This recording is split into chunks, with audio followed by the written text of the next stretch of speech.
there is I think it's 6-page table that people can look at and look at a lot of different factors from time to group size to delivery method that they can then narrow it down to say like, okay, I have a group of new learners.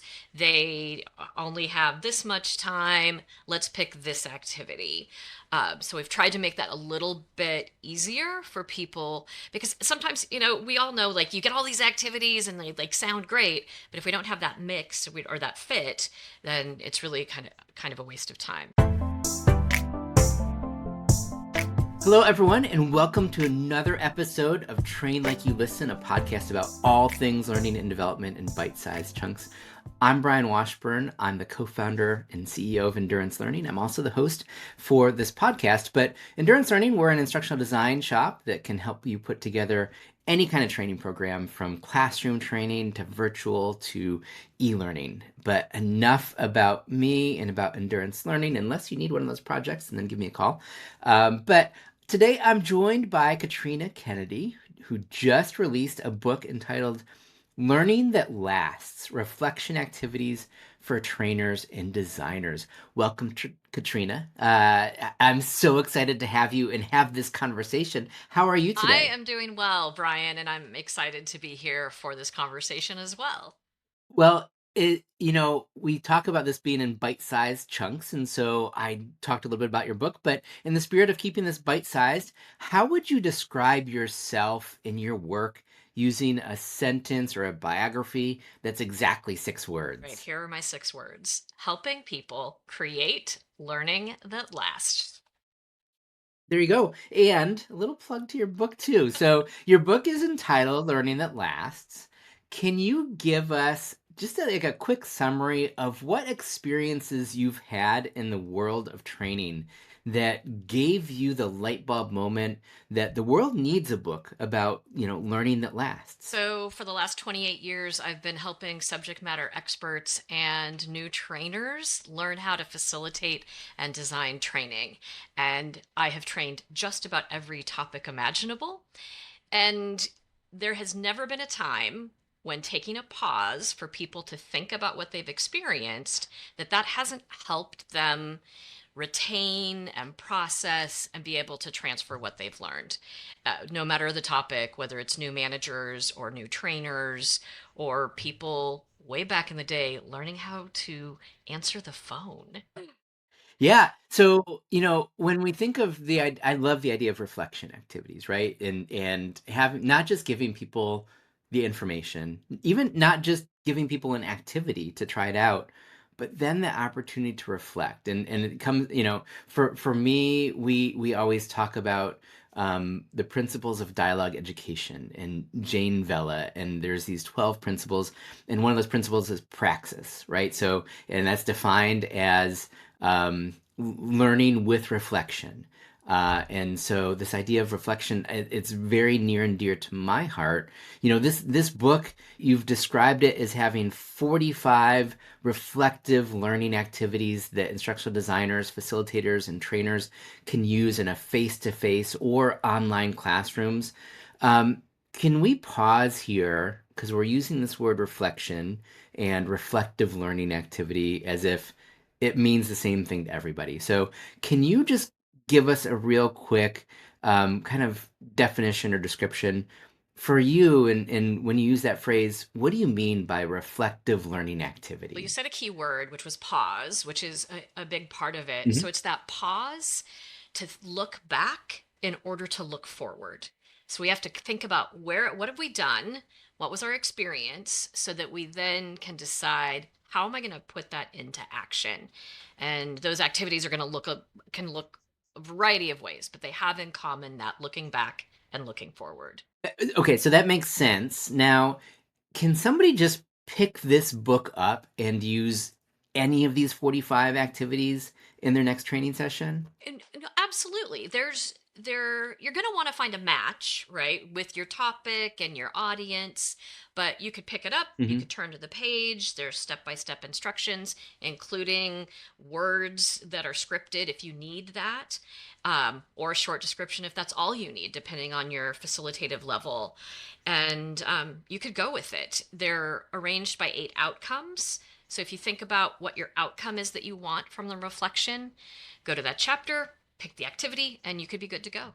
I love that they're organized by outcomes because a lot of times, and I was just posting on LinkedIn this morning about, kind of cool activities, fun activities, engaging activities that don't necessarily lead to the outcome or isn't connected to the outcome. And so I love the fact that these are organized by outcomes.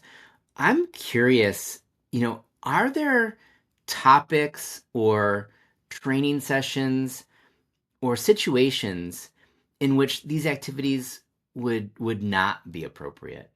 I think anytime you don't want someone to be able to do what you've covered in the workplace, you wouldn't want to use them. So I think there's really not a time when they're not appropriate. I think there are audiences that aren't going to fit as well. And I think that's what that's what I would really advise people to look for is, does that activity fit with the group and the goal or the outcome that you're looking for? Okay, and do you have warnings about this kind of thing, like how to select the right activity, or you talk about organized by outcomes, but do you have any other kind of considerations that people should be thinking about as they're choosing the right activity here? Yeah, so there is I think it's 6 page table that people can look at to and look at a lot of different factors, from time to group size to delivery method, that they can then narrow it down to say, like, okay, I have a group of new learners, they only have this much time, let's pick this activity. So we've tried to make that a little bit easier for people, because sometimes, we all know, like, you get all these activities and they like sound great, but if we don't have that mix or that fit, then it's really kind of a waste of time. So we have a big obnoxious table to help it. It was so big we had to put it in the back of the book. I wanted it in the middle, but it Mm, just didn't fit. So it's there. yeah, yeah, yeah. No, I understand. I understand, and I understand the editors and the layout, and everybody kind of has their needs when it comes to a physical published book. Now, I'm always curious when people have books of activities.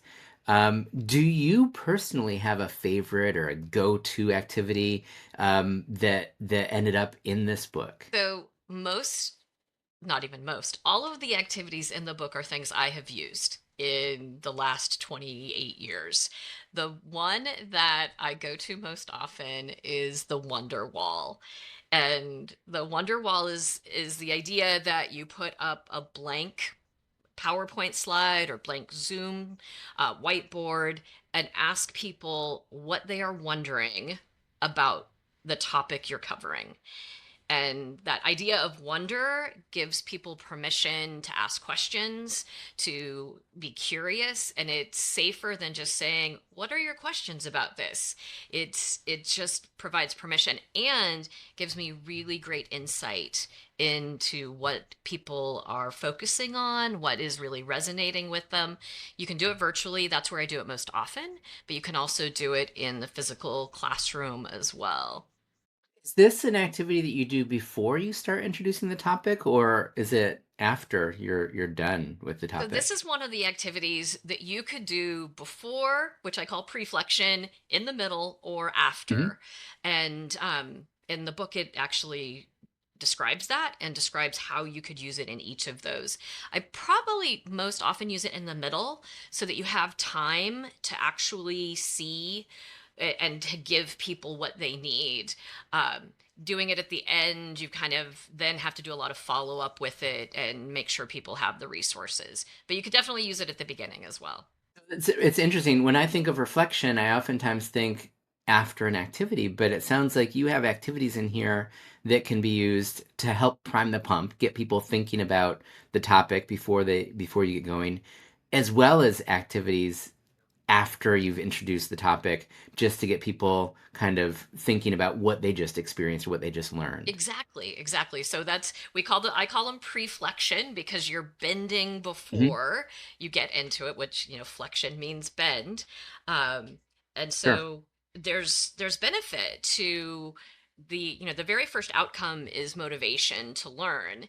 And so that is really a lot of the pre-flexion where we're asking people, what do you already know? What do what context are you learning this in?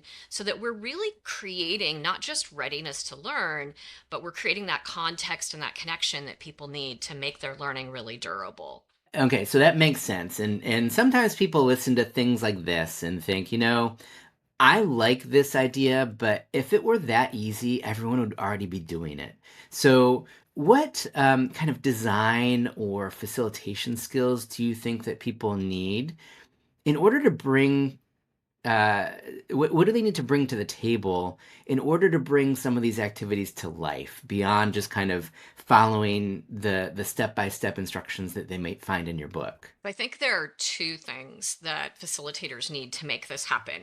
One is that you've got to be a really good manager of your time. That's why reflection so often gets forgotten. That we've talked too much or we've let discussions go too long. We haven't really managed our time either on the design or the facilitation side, so we skip it because it's at the end. Like we don't have time. Let's just not do it. The other thing that you really need as a facilitator is the ability to gauge the group. And when you see the energy lag or when you see confusion, being able to add in a reflective activity at that moment so that people you're gauging, you're gauging their pulse. You're seeing what their knowledge is at that moment. You're seeing, inserting the wonder wall to find out like where are you stuck, and that's not necessarily an easy facilitation thing. I think it's an advanced skill when you're really reading the group and being able to respond accordingly and maybe going off script. Yeah, and hopefully the kind of the ideas in the book can help take some of that load off of the shoulders of facilitators so they can focus more on the actual skills of facilitating. And like you mentioned, some of these are next level skills, but I'm glad that you're pointing out some of these things that folks really need to be able to do, read the room, decide what is the right thing to do in this moment, figure out, how to keep time so that we're not just skipping over something and getting right onto the next content, because that doesn't help anyone, right? When we can't reflect on this and figure out how is this going to fit in. So learning that lasts is the name of the book. Katrina, how can people find you if they're like, ooh, I really like this conversation and I want to connect with her? They can go to katrinakennedy.com and shoot me an email, connect on my newsletter. There are also lots of book goodies there. And also follow me on LinkedIn, where I share insight, activities, ideas every day since June. I love the LinkedIn connections because it's not just about following, it's about people can engage and it's a lot of fun. I always find it fascinating that we can talk with our favorite authors and they'll respond. So yes, definitely if you can find Katrina on LinkedIn, please do connect with her. Katrina, thank you so much for giving us some time today just to talk about, learning that lasts, the book, and kind of how do we get people to do things new or differently or better beyond just kind of hearing the content. Everybody else, thank you so much for listening. If you found this helpful, as I mentioned, LinkedIn, please share it on LinkedIn. And if you ever want to nerd out over anything that's training related, let's grab virtual coffee. Connect with me and let's find a time to grab coffee. Until next time, happy training, everyone. Thank you for listening to the Train Like You Listen podcast. Brian and the team at Endurance Learning offer a range of products and services to support almost every learning and development need, including Train the Trainer workshops, custom e-learning development, and the award-winning training development platform, Soapbox. You can learn more about all of these and get a wealth of free resources at endurancelearning.com or by clicking the links in the show notes.